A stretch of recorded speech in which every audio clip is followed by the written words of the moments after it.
Hola y bienvenidos a la unidad 8, lección 81B.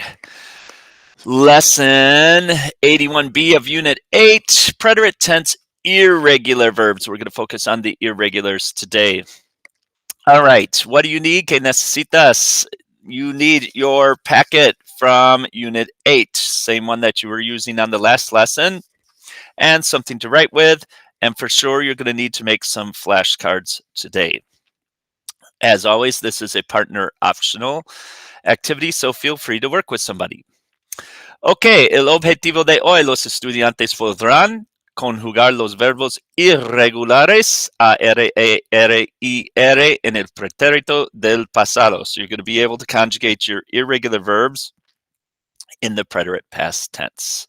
El verbo de hoy es perfeccionar, to perfect. Y la cita dice, el pasado es experiencia, que el presente aprovecha y el futuro perfecciona. The past is experience that the present approves or takes advantage of, and the future perfects. That's pretty true, right? Our past informs our present, which helps us perfect our future. Okay, vámonos a perfeccionar. So remember, if you lost your packet or don't have it for some reason because you're at home and left your work at school, you can always access your resources through the online resource binder via your Launchpad. Okay, we are working, estamos trabajando, oops, there we go, en esta parte aquí debajo. So we started at the top with the regular verbs. Now we're going to start here in the middle of the page where it says present tense common irregulars. So first thing I want you to do, just in case you don't remember what these verbs mean, go ahead and write in their meaning. Ser means to be, ir means to go, dar means to give, hacer means to make or do. So in the previous lesson, we learned that to conjugate in the past tense, it's just like the present tense. You're going to cut off the AR, ER, IR and add back your ending. But just like the present tense, there are a bunch of irregulars. They do not follow the rules, and you simply have to memorize. So that's why I said you're going to need a lot of flashcards today.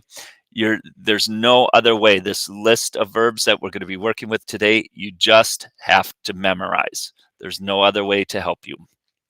So, conjugations. Let's start with the verb ser and ir. Both of these verbs share the same conjugation in the preterite past tense.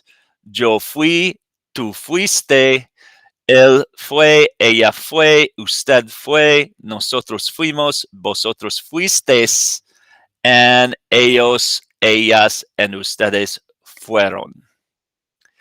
So, Mr. Flack, how do I know if my verb means to be or if my verb means to go in the past tense? Well, we're going to use context, right? It's going to be obvious which meaning the verb, when it's conjugated, has.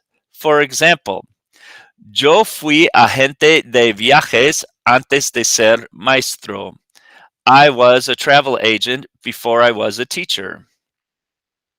So obviously, the verb fui aquí means to be, I was, because it doesn't make sense I went travel agent before being a teacher. That doesn't make any sense, right? So the context helps us to know that fui, in this case, means to be. Al revés, opposite. Yo fui a la tienda ayer. I went to the store yesterday. It doesn't make any sense if we try to translate that as I was to the store yesterday. It doesn't make any sense. So automatically our brains can intuit that fui in this case is being translated as the verb to go. Okay, dar, to give, di, diste, dio, dimos, distes, dieron. Notice it's pretty similar to the endings of fui, fuiste, fue, fuimos, fuistes, fueron. There's a little bit of a pattern. Same with hacer, which means to make or do. Hice, hiciste, hizo, spelling change. Why? Because if we put a C there, it would say ico, right? C in front of O gives the hard k sound, and that's not going to work. We want to keep the s sound from hacer. Hicimos, hicistes, hicieron.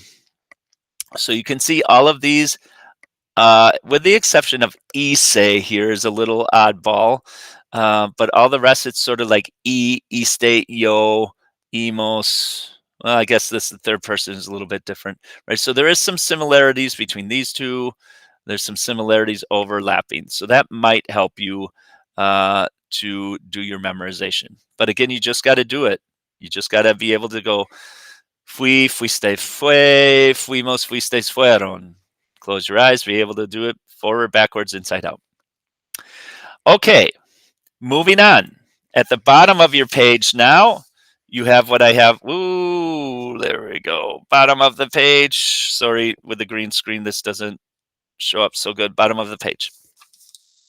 In order to preserve the sound of the infinitive, right, the original sound in the verb, just like we just talked about with hacer, has a s sound in the infinitive. A number of verbs change orthographically, that means spelling-wise, in the present preterite tense. The following changes occur only in the yo form. So, for example, the verb jugar. If we take off our AR and we add the ending A, like we're supposed to, it would say jugué, because the G in front of the E gives the h sound, the H sound of English. But we don't want that. We want to maintain the hard consonant G sound of jugar. The only way we can maintain that is by inserting a U, which becomes silent in front of the A. And when G is followed by U, it gives the hard G sound. So it helps us maintain the original sound. Yo jugué. And then the rest of the verb will be regular. Jugaste, jugó, jugamos, etc. Same for verbs that end in car. There's going to be a change from C to QU. Why? Let's take the verb buscar. If I only put my A on the end, following the regular rules, it would be CE at the end, and that would be yo busé. But my verb is buscar. We want to maintain the original hard k sound. Only way I can do that is by switching from the C to QU, because there's only two ways to get the K sound in Spanish. C in front of A, O, U, and QU.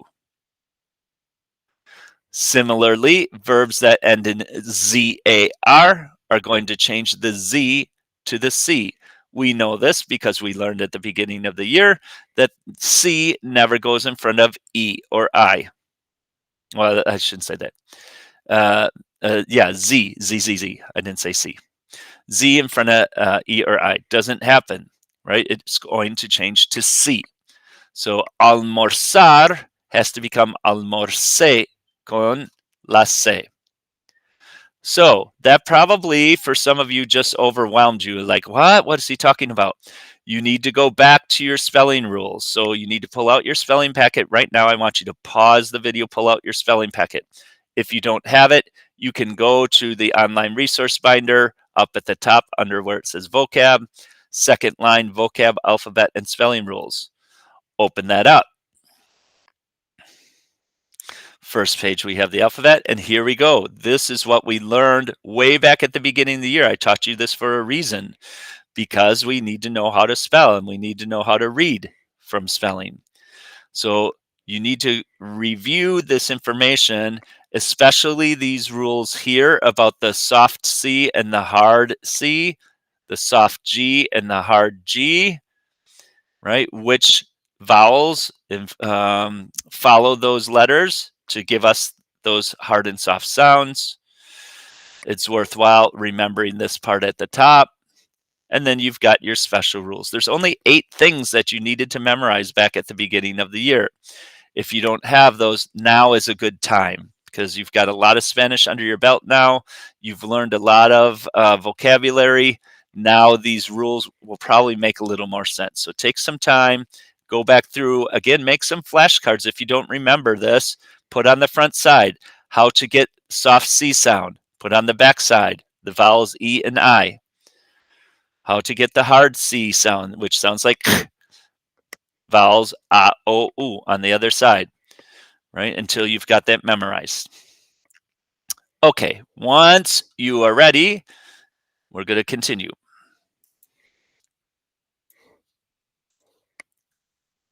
Okay, on your next page, you have this chart. So these are some more irregular verbs you're going to have to memorize. Decir, which means to say, traer, to bring, ver, to see, producir, to produce. We've had all these verbs before, but again, if you don't remember them, take a moment now, pause the video, and write their meanings in. Okay, so decir, dije, dijiste, dijo, dijimos, dijisteis, dijeron. Traer, traje, trajiste, trajo, trajimos, trajisteis, trajeron. Ver, vi, viste, vio, vimos, vistes, vieron. Producir, produje, produjiste, produjo, produjimos, produjisteis, produjeron. Notice there's no tildes on these irregulars. Okay, now once you get those memorized, then you've got some patterns that you can work with. So verbs that end in AER are going to follow the conjugation for traer. So for example, if we use the verb atraer, and you notice it has traer in the middle of it also, but there are other verbs that end in just AER.